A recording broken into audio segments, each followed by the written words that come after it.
There is something sitting in most American kitchens right now that cardiologists have been quietly studying for years. It costs less than $3 at Walmart, and new research suggests it may support the flexibility of your arteries, the very vessels that carry blood to your heart, while you stay with me. Because what I am about to share may change the way you think about what is already in your pantry. Picture this. You wake up in the morning. Maybe you are in Florida, maybe Arizona, maybe somewhere in the Midwest. You take your medication, you have your coffee, you go about your day. Everything seems fine. But quietly, and this is the part most people never hear about, your arteries may be working harder than they need to. Not because of something dramatic, not because of a crisis, just because of the slow, steady buildup that happens inside blood vessels as we get older. And here is what makes this so important for people over 50 especially. By the time you feel it, it has often been happening for years. That is exactly what I want to talk about today. I have worked with cardiac patients for over a decade, and I will tell you the question I get asked most, especially from my patients in Florida and Arizona, is this. Doctor, is there anything natural I can add to what I'm already doing? Something simple? Something I can actually afford? That is a fair and very important question, because the truth is, and this is something many people are not told clearly enough, there are natural compounds that research suggests may support cardiovascular health alongside your regular care. Not instead of your medication. Not as a miracle, but as a meaningful daily habit that may quietly work in your favor. Today, I am going to walk you through two of them. Both are backed by real studies. Both are affordable. And one of them you almost certainly already have at home. Write this down. This is worth remembering. First, let me explain what is actually happening inside your blood vessels. Because once you understand this, everything else will make more sense. Your arteries are not rigid pipes. When they are healthy, they are flexible. They expand and contract with every single heartbeat. That flexibility is what allows your heart to pump blood efficiently. But here's the issue. As we age, and especially after 50, a few things begin to change inside the walls of those arteries. Inflammation can quietly build up. Small deposits can begin to form.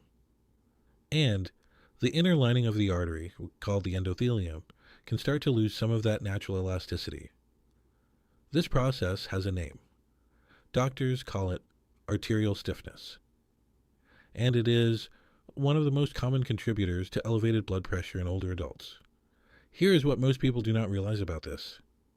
Arterial stiffness does not usually cause obvious symptoms in the early stages. You may feel perfectly fine, but your heart is working harder with every beat to push blood through vessels that are no longer as flexible as they once were. Over time, and this is why catching this early matters, that extra workload on the heart can begin to add up. This is more common than people think. In fact, studies suggest that the majority of adults over 60 show measurable signs of arterial stiffness on imaging. So, the question is, what can you actually do about it? Stay with me, because this is where it gets interesting. Let us talk about apple cider vinegar. Now I know, when I first bring this up to patients, some of them look at me like I just suggested something completely out of left field. But here's what I tell them. Apple cider vinegar has been used for centuries. And in the last 20 years, researchers have started looking at it seriously. Not just as a folk remedy, but as a compound with measurable effects on the body. So, what does the science actually say? The active compound in apple cider vinegar is called acetic acid. And here's where it gets scientifically interesting. Acetic acid has been shown in several studies to support what researchers call endothelial function. That is the health and responsiveness of the inner lining of your arteries, the same lining I mentioned earlier that affects arterial flexibility. One study published in the journal Bioscience, Biotechnology, and Biochemistry looked at the effects of acetic acid on blood pressure and found meaningful improvements over a 12-week period. Other research has explored its potential role in supporting healthy cholesterol levels, reducing oxidative stress in blood vessel walls, and supporting blood sugar regulation, all of which have a direct connection to cardiovascular health. This is critical because blood sugar and arterial health are more connected than most people realize. When blood sugar stays elevated over time, it can directly damage the inner walls of blood vessels. Anything that supports healthy blood sugar may, over time, also support healthier arteries. Now, how do you actually use it? The amount that appears most often in research studies is 1 to 2 tablespoons, dissolved in a full 8-ounce glass of water. Not straight from the bottle, never straight. The acid concentration is strong enough to irritate your throat and even affect tooth enamel if taken undiluted. Always mix it in water. Some people add a small amount of honey. Some people drink it in the evening before bed. And there is actually a reason for that timing, which I will come back to in just a moment. When you are shopping, and you can find this at Walmart, Costco, Amazon, most grocery stores, look specifically for raw, unfiltered apple cider vinegar that contains what is called the mother. That is the cloudy, stringy sediment you may see floating in the bottle. It contains beneficial enzymes and compounds that are removed in the filtered, clear versions. Bragg is probably the most widely recognized brand in the U.S. It is affordable. A large bottle typically runs under $4. Have you ever used apple cider vinegar before? It's worth knowing what else it may be doing quietly in your body. But here's what I have not told you yet. There is a second natural compound, one that most Americans have never tried, that some researchers now believe may actually be more powerful for arterial flexibility than apple cider vinegar. It is a deep red flower. It grows in tropical climates, and a 2010 clinical trial found that it reduced systolic blood pressure by a meaningful amount in just 6 weeks.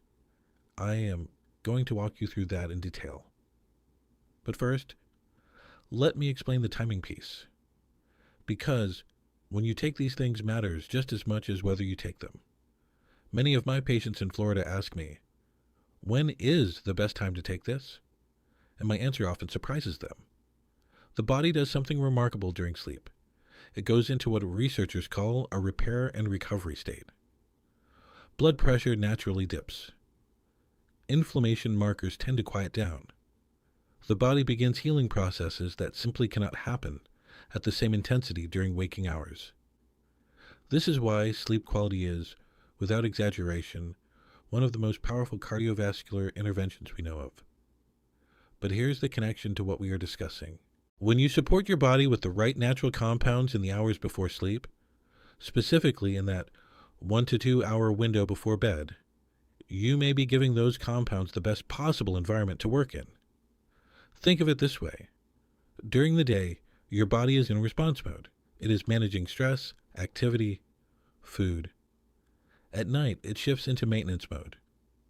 That is the window where natural support may have the most opportunity to quietly do its work. This is why some researchers and practitioners suggest taking apple cider vinegar, diluted in water, in the evening rather than the morning.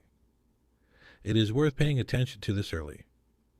Small timing shifts like this cost nothing and may make a real difference over months of consistent use. Now, let us talk about hibiscus. Hibiscus sabdariffa, that is the scientific name, is a flowering plant that has been used in traditional medicine across Africa, the Middle East, and Latin America for generations. But this is not just folk wisdom. In 2010, a randomized controlled clinical trial published in the Journal of Nutrition, one of the most respected peer-reviewed journals in the field, looked at the effect of hibiscus tea on blood pressure in adults with mildly elevated levels. The results were notable. Participants who drank 3 cups of hibiscus tea per day for 6 weeks showed a reduction in systolic blood pressure of an average of 7 points compared to the placebo group. Now, 7 points may not sound dramatic, but here is what I tell my patients when I share this number. A 5-point reduction in systolic blood pressure has been estimated in research to correspond with approximately a 14% reduction in stroke risk over time. That is not nothing. That is significant. So, what is in hibiscus that produces this effect?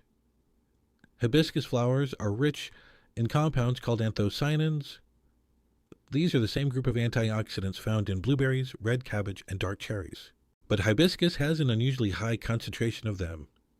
These anthocyanins appear to work in the body in a few specific ways that are relevant to arterial health. First, they inhibit an enzyme called ACE. That stands for angiotensin converting enzyme. This is actually the same enzyme that certain blood pressure medications are designed to block. When ACE activity is reduced, blood vessels can relax more easily, which supports healthy blood pressure. Your doctor won't say this in a typical appointment, because a 15-minute checkup rarely allows time for it. But this mechanism is well documented in the research literature. Second, anthocyanins appear to reduce inflammation in the inner walls of blood vessels. Remember the endothelium we discussed? The layer that affects flexibility. Reducing inflammation in that layer may support its ability to expand and contract the way healthy arteries should. Third, some research suggests hibiscus may support healthy LDL cholesterol levels and reduce oxidative stress in the bloodstream. All three of these mechanisms, blood pressure support, reduced arterial inflammation, and cholesterol management, are directly relevant to the health of your arteries over the long term. Write this down. Hibiscus tea is one of the most well-studied natural compounds for blood pressure support in adults. This is more than a cup of herbal tea. This is a clinical compound that happens to come in a tea bag. Now, here is something I need to tell you. Something most people watching a video like this never hear. There is a very specific way to use both of these compounds together. And there is also a specific mistake that I have seen people make. Good, well-meaning people that can actually reduce how well these things work in the body. I am going to cover that next. But I also want to talk about who should be especially careful with these. Because if you are on certain medications, and many of my patients, over 60, are on 3 or more prescriptions, there are things you need to know before adding anything new. Stay with me. This is critical. Let me walk you through what a simple, realistic daily routine might look like using both of these. This is not complicated. This is not expensive, and it fits around whatever you are already doing. In the morning, consider starting your day with a cup of hibiscus tea. You can find it at most grocery stores, Walmart, Whole Foods, or online. Look for pure hibiscus tea bags or loose dried hibiscus flowers. Brew it like any other herbal tea. Let it steep for 5 minutes. You can drink it warm or let it cool. Some people prefer it slightly sweetened with a small amount of honey. The key with hibiscus is consistency. The clinical trial I mentioned earlier saw results after 6 weeks of regular use, not 6 days. This is a long game habit, not a quick fix. In the evening, 1 to 2 tablespoons of apple cider vinegar mixed into 8 ounces of water, taken 30 to 60 minutes before bed. Again, always diluted, never straight. Now here's the common mistake I mentioned. Some people, when they start using apple cider vinegar, make it too strong. They think more is better. They use 3 or 4 tablespoons. They take it without enough water. This can actually cause irritation in the esophagus and may affect the enamel on your teeth over time if the dilution is not right. 1 to 2 tablespoons in a full 8-ounce glass of water is the amount most commonly studied. That is the range to stay in.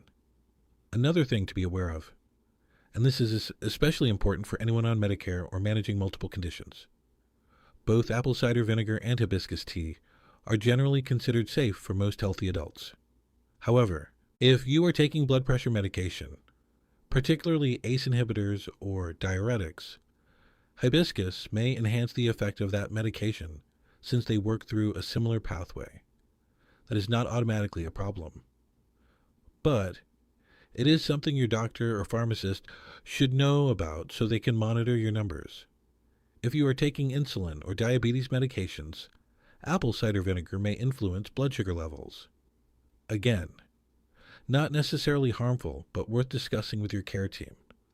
I have seen this in my own patients. Someone starts making good lifestyle changes.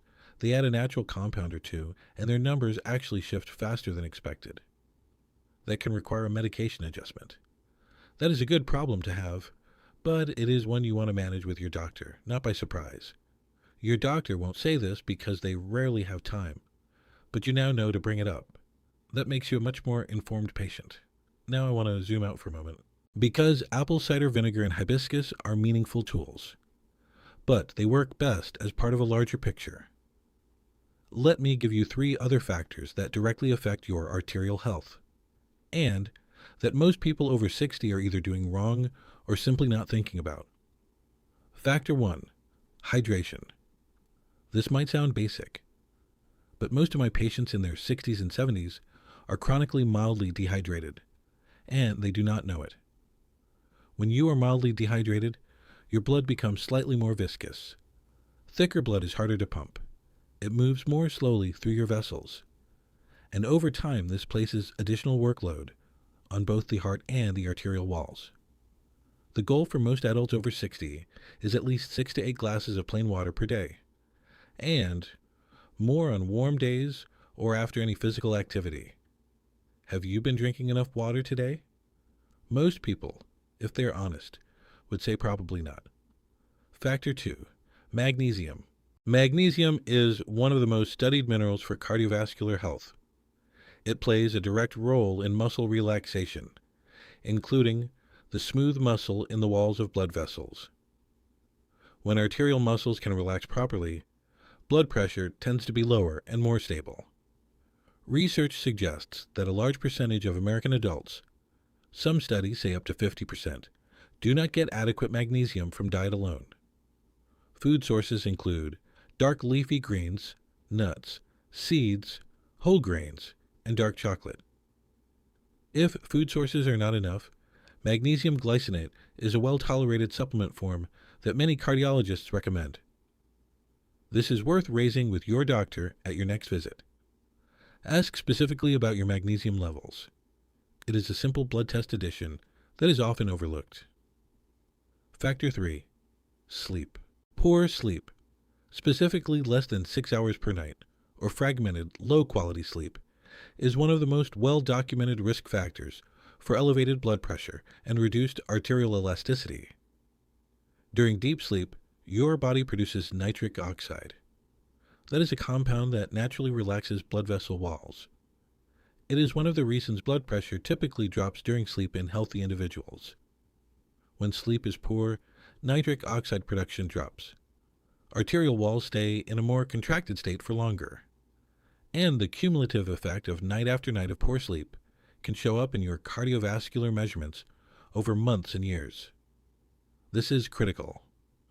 No natural compound, including the ones we discussed today, will work optimally against a background of chronic poor sleep. If sleep is a challenge for you, that is worth prioritizing just as seriously as anything else we have talked about here. Before I wrap up, I want to share something that most cardiologists rarely talk about openly. There is a pattern I have seen repeatedly in my own patients. The ones who make the most meaningful, lasting improvements in their cardiovascular numbers are not always the ones who take the most medication or follow the most complicated plans. They are the ones who pick 2 or 3 simple, consistent habits, and they stick with them. That is it. Simple, consistent, long-term. Here is what I would suggest if you are over 50 and want to take meaningful steps to support your arterial health. Starting today. Every morning, brew 1 cup of hibiscus tea. Steep it for 5 minutes. Drink it warm or cold. Sweeten lightly if needed. Do this consistently for at least 6 weeks before judging results. Every evening, mix 1 to 2 tablespoons of raw, unfiltered apple cider vinegar with the mother into 8 ounces of water. Drink it 30 to 60 minutes before bed. Use Bragg brand or any raw, unfiltered version you can find at your local Walmart or Costco. Prioritize staying hydrated throughout the day. 6 to 8 glasses of water minimum. More on warm days. Ask your doctor about your magnesium levels at your next visit. It is a simple addition to routine blood work, and it is often overlooked. Protect your sleep. 7 to 8 hours in a cool, dark room with a consistent schedule is one of the most powerful things you can do for your heart that costs absolutely nothing. And talk to your doctor or pharmacist before starting hibiscus tea if you are on blood pressure medication or diuretics. Mention apple cider vinegar if you are managing diabetes or blood sugar. Let them help you monitor how your numbers respond. That is informed, smart self-care. These are not dramatic changes. They are not expensive. Most of them you can start tomorrow. Small adjustments like these, done consistently over months, can support your heart in ways that quietly add up. If there is one thing I want you to take away from today's video, it is this. Your arteries are not fixed. They respond to what you feed them, how you sleep, how you move, and the compounds you give them to work with. The flexibility, the function, the health of your blood vessels. These things are not entirely out of your control, and sometimes the most powerful tools are the simplest ones, the ones already in your kitchen, the ones that cost less than a fast food meal, the ones that, done consistently over time, may support the most important muscle in your body. Your heart has been working for you every second of your life. Supporting it, thoughtfully, consistently, and with the information we now have, is one of the most important things you can do. You deserve to know what is possible. That is why I make these videos. If this was helpful to you, and I hope it was, hit subscribe. I publish new videos every week specifically for adults over 60 who want clear, honest, research-based information about heart health. No hype, no scare tactics. Just what the science actually says, explained in plain language. And if you want to go deeper on arterial health, I have linked a follow-up video right here. It covers 3 specific foods that may be quietly stiffening your arteries without you realizing it. Take care of yourself. Your heart is worth it.